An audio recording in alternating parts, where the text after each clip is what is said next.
Boa tarde a todos. Sejam bem-vindos à teleconferência da Rumo sobre os resultados do terceiro trimestre de 2019. Agora, gostaríamos de passar a palavra ao Sr. Ricardo Lewin. Por favor, Sr. Lewin, pode prosseguir. Boa tarde a todos e obrigado por participarem do nosso call de resultados. Antes de iniciar a apresentação, ressalto que, como nos trimestres anteriores, para facilitar a análise, apresentamos os resultados de 2018 pro forma, ou seja, refletindo o impacto do IFRS 16 para garantir a comparabilidade das informações. O resumo do impacto em cada linha da DRE está demonstrado na página 2 do nosso release. Passemos ao slide número 2 para o início da apresentação. Neste trimestre, pela primeira vez, apresentamos o resultado consolidado considerando os efeitos da Ferrovia Norte-Sul, denominada aqui de malha central. Por se encontrar em fase pré-operacional, não é apresentada em seção específica, havendo apenas informações sobre os custos. A assinatura do contrato de subconcessão em 31 de julho deste ano traz efeitos que estão demonstrados na página 3 do nosso relatório e compreendem 2,9 bilhões de reais referente ao registro do valor do leilão como direito de uso devidamente corrigido pelos parâmetros contratuais. 220 milhões de reais na conta de arrendamento resultante do pagamento de outorga e 75 milhões de impacto na DRE. Para facilitar a análise e comparabilidade dos resultados, apresentamos o quadro na página 3, considerando os números do terceiro trimestre de 2019, sem efeito da malha central. Cabe destacar que todas as outras seções do release apresentam os números com a consolidação da nova malha. No próximo slide, gostaria de relembrar a importância estratégica da malha central. Conforme falamos no último call, a malha central traz a Rumo oportunidades de diversificação de cargas, como fertilizantes, bauxita, biocombustível, derivados e contêineres.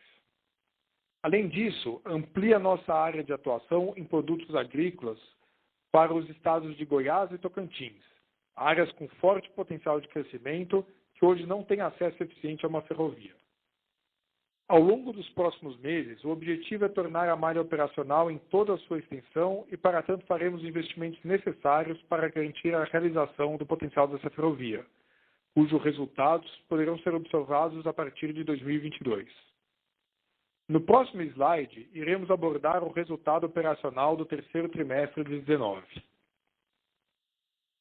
Os volumes no terceiro trimestre de 2019 cresceram 7,7%, atingindo 17,4 bilhões de TKU, com destaque para a performance operacional do mês de julho, que permitiu o transporte recorde de 6,2 bilhões de TKU.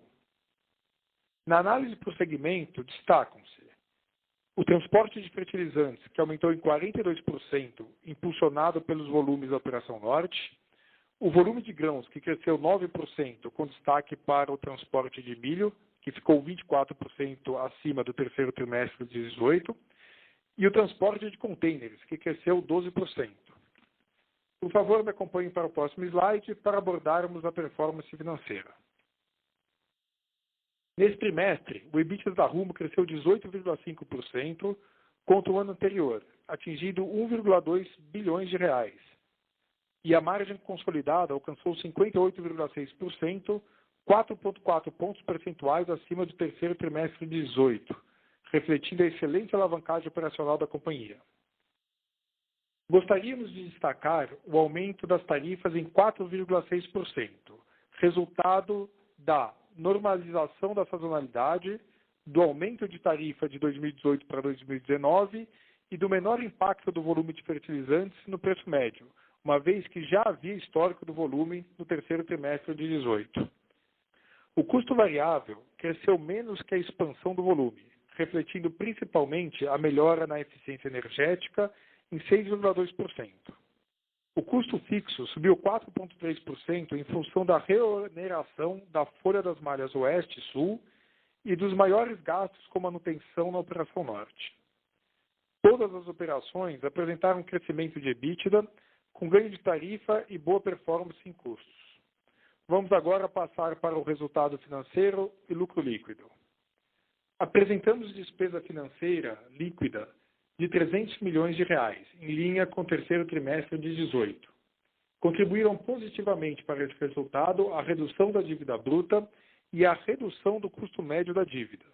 Por outro lado, houve aumento dos encargos sobre arrendamento mercantil, devido à inclusão dos juros sobre as parcelas da concessão da malha central. Assim, entregamos um trimestre com lucro líquido de R$369 milhões. No próximo slide, vamos ver nosso endividamento. O endividamento da Rumo diminuiu para 1,8 vezes dívida líquida abrangente EBITDA, frente a 2 vezes no segundo trimestre de 2019. Continuamos com o compromisso de manter nossa disciplina de capital, buscando sempre manter a alavancagem dentro de patamares aceitáveis para a companhia. No próximo slide, gostaria de comentar a dinâmica de mercado que deve se apresentar para o quarto trimestre de 2019, referente ao milho. Neste ano, segundo a AG Rural, a safra recorde de milho deve gerar recorde de exportações, com 35,8 milhões de toneladas. E ainda assim, o estoque final deve ser alto, com 18 milhões de toneladas. Assim, a boa disponibilidade de milho, se combinada a condições favoráveis de preço, pode impulsionar os volumes da Rumo no quarto trimestre de 2019, trimestre que depende mais do mercado do que da capacidade da companhia. Com relação a 2020, apesar de ainda ser uma projeção inicial, estima-se que a produção deve seguir em linha com o número recorde de 2019, com 101 milhões de toneladas. Ainda não há dados de exportação do país e por estado. Passemos para o próximo slide para abordar o cenário de soja para 2020. As projeções para a soja em 2020 já consideram os dados iniciais de plantio e apontam produção recorde do grão no Brasil e no Mato Grosso, com expectativa de exportações em linha com 2019. Essa estimativa considera os efeitos da gripe suína africana no consumo da China, mas, ao mesmo tempo, projeta que a China não irá reduzir seus estoques na mesma porção de 19, o que abre espaço para aumento das importações. Com relação às incertezas decorrentes da guerra comercial, a quebra de safra de soja nos Estados Unidos deve promover uma redução dos estoques americanos de 25 milhões de toneladas para 12,5 milhões de toneladas, reduzindo assim a probabilidade das exportações americanas crescerem muito mais. Com isso, acreditamos que haja espaço para aumentar o volume transportado de soja em 2020, principalmente nos primeiros 3 meses da safra, período em que os preços da commodity são mais altos e há uma boa procura por logística eficiente. Obrigado a todos e permaneço à disposição para perguntas. Obrigada. Iniciaremos agora a sessão de perguntas e respostas. Caso haja alguma pergunta, por favor, digitem *1. Pedimos ainda que, no caso de haver mais de uma pergunta, anunciem no início e formulem uma por vez, para garantir melhor fluidez nesta sessão. Ou faça sua pergunta pela plataforma de webcast. Se as suas perguntas forem respondidas, você pode sair da fila digitando *2. As perguntas serão atendidas na ordem em que são recebidas. Solicitamos a gentileza de tirarem o fone do gancho ao efetuarem a pergunta. Dessa forma, uma ótima qualidade de som será oferecida. Por favor, aguardem enquanto coletamos as perguntas.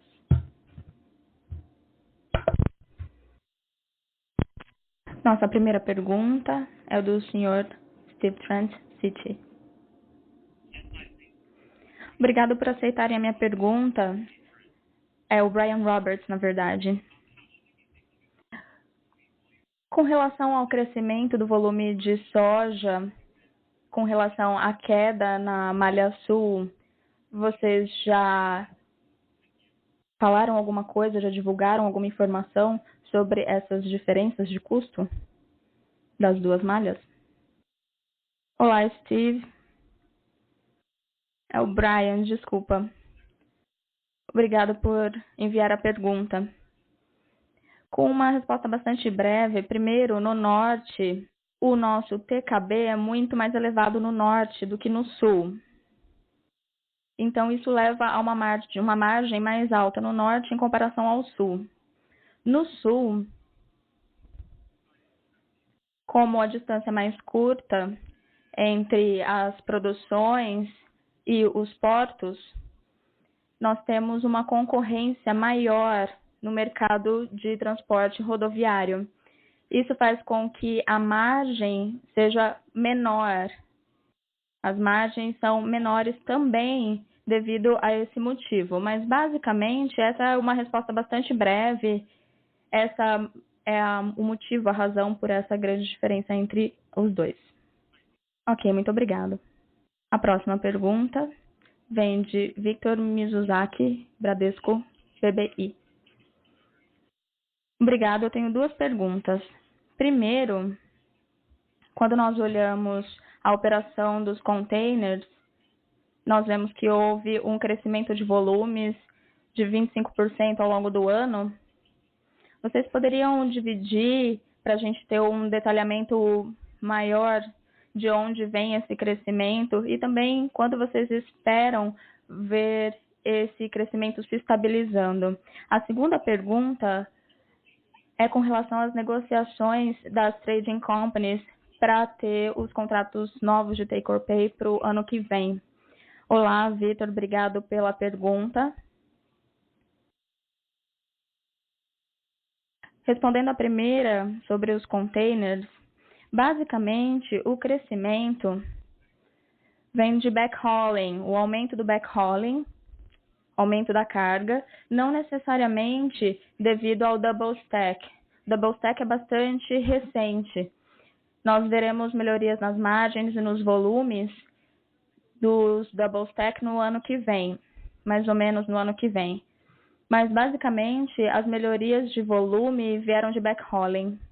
Nós temos aqui um mercado altamente industrializado, que é o mercado de São Paulo, até o interior do país, Rondonópolis, no Mato Grosso, e nós trazemos produtos bastante diferentes. Então, esse é um esforço comercial que a Brado está fazendo para aumentar o backhauling nessa direção. E também melhorando as margens do negócio. Agora, a segunda pergunta sobre take or pay. Com relação às negociações, nós já começamos essas negociações, mas ainda estamos longe de chegar aos números finais de 2020. Acho que eu já mencionei em um outro call, essa é uma informação muito estratégica para nós, e neste ponto nós não podemos divulgar muitas informações sem comprometer os contratos que nós temos. Nós estamos buscando ter o máximo de take or pay possível, mas lembremos que o take or pay está sujeito às condições de mercado. Muitíssimo obrigada. Obrigado. A próxima pergunta é do senhor Rogério Araújo, UBS.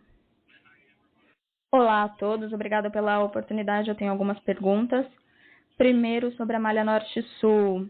Vocês poderiam oferecer alguns detalhes sobre como está o plano de investimentos e também com relação às eficiências de CAPEX, se houve alguma mudança em comparação ao previsto no plano original e também com relação ao tempo, o cronograma, quando vai começar a gerar receitas e quando vai ser finalizado os maiores investimentos.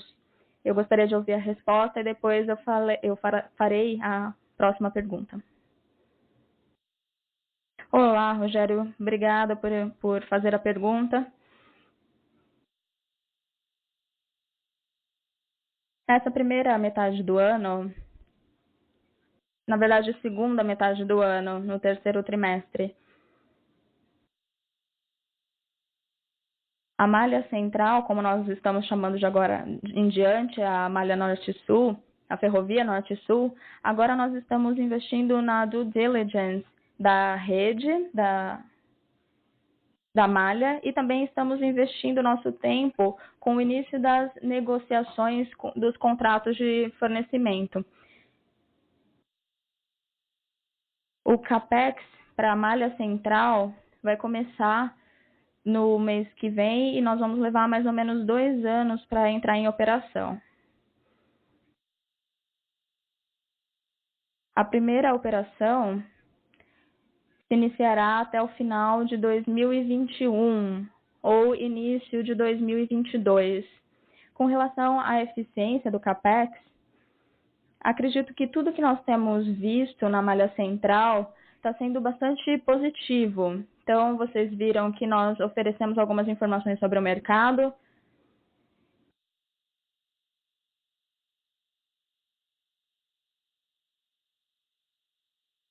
Na forma como nós estamos trabalhando com a malha central, então nós vemos que é um mercado muito grande, maior até do que esperado. Há um volume muito grande que pode ser transportado por meio de containers. Os nossos últimos estudos foram bastante positivos, até melhor do que nós havíamos esperado antes. E também com relação à eficiência do CAPEX, quando nós começamos a ir para o mercado, você, obviamente, já começa a receber melhorias. Então, tudo tem sido bastante positivo. Nós ainda não conseguimos oferecer ao mercado nenhum número relativo ao CAPEX, mas é bastante positivo. O que nós podemos dizer é que, incluindo a malha central, nós não estamos mudando o nosso guidance com relação a CAPEX. Isso significa que nós vamos incluir uma boa parte do CAPEX do Norte e Sul no nosso guidance de longo prazo com relação a CAPEX. Ok, muito obrigado. Agora, a segunda pergunta é com relação aos acidentes que ocorreram em setembro, que acabaram impedindo que a Rumo transportasse mais volume. Então, você poderia oferecer mais detalhes sobre o que aconteceu? E se as operações já estão normalizadas, se já foram normalizadas até outubro, e também se existe algum sinal relacionado a limitações de capacidade, caso isso ocorra novamente. Seria ótimo ter mais detalhes exatamente sobre o que aconteceu e o que nós podemos esperar agora para o futuro. Eu vou começar pelo fim. As limitações relativas à capacidade não existem no momento, as operações estão rodando normalmente. Basicamente, o que aconteceu em setembro foram 2 descarrilhamentos, um em Alto do Araguaia e outro em São José do Rio Preto. Juntos, eles resultaram em 50 horas de interrupção nas operações. E nós tivemos também uma colisão que aconteceu com um caminhão-tanque que atravessou o trilho sem respeitar os sinais e acabou sendo colidido com o nosso trem. Nós tivemos uma interrupção de mais ou menos 15 horas. Então, esses foram os acidentes que ocorreram, mas nós estamos trabalhando criticamente nesses pontos. O tempo que nós perdemos foi precioso, mas nós conseguimos reagir de uma forma bastante eficiente. E agora as operações estão funcionando perfeitamente bem.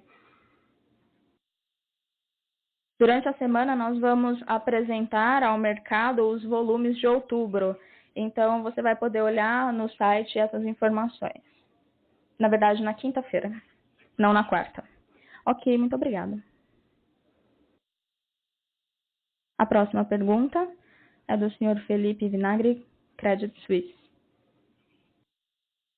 Olá, obrigado por aceitarem a minha pergunta. Eu tenho 2, na verdade. Primeiro, é continuando os comentários sobre o guidance, quando vocês mencionaram que esse CAPEX já está incluído no guidance do longo prazo. Vocês conseguiriam quantificar para nós qual seria o CAPEX para Norte e Sul? E também com relação ao EBITDA, significaria o mesmo? O EBITDA do Norte e Sul também já estaria no seu guidance de EBITDA? Essa é a primeira pergunta. A segunda é, vocês esperam ver algum impacto com relação à conclusão do pagamento? O ministro já falou sobre essa conclusão. Nós sabemos que vai haver alguma pressão com resultado a essas conclusões. O que é que vocês esperam com relação a esse ponto? Olá, Vinagre, obrigado pelas perguntas.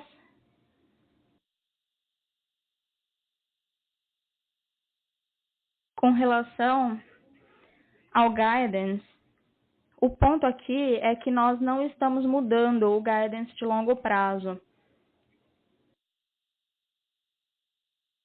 por causa da malha norte-sul, pelo menos não por enquanto.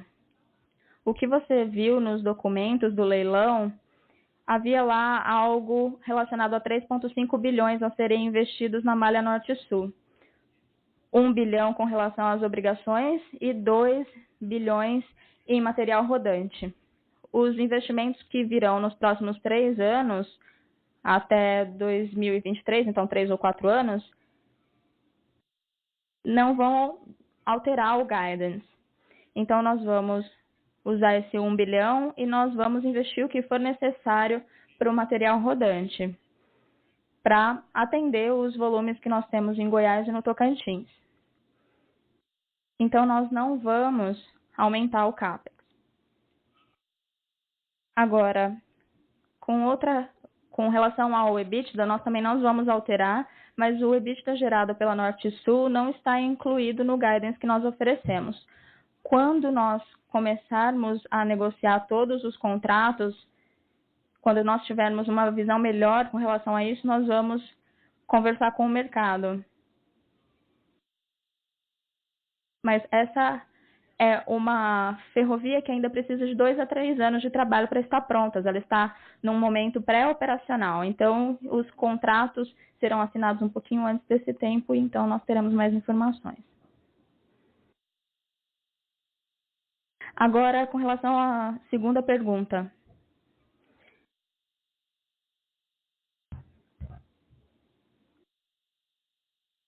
Você provavelmente fez essa pergunta porque você viu o volume que está relacionado ao Arco Norte.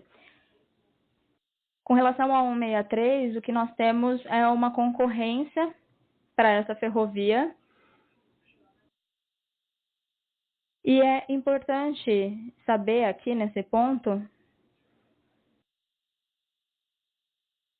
é que provavelmente o governo vai trazer mais custos relacionados a 163.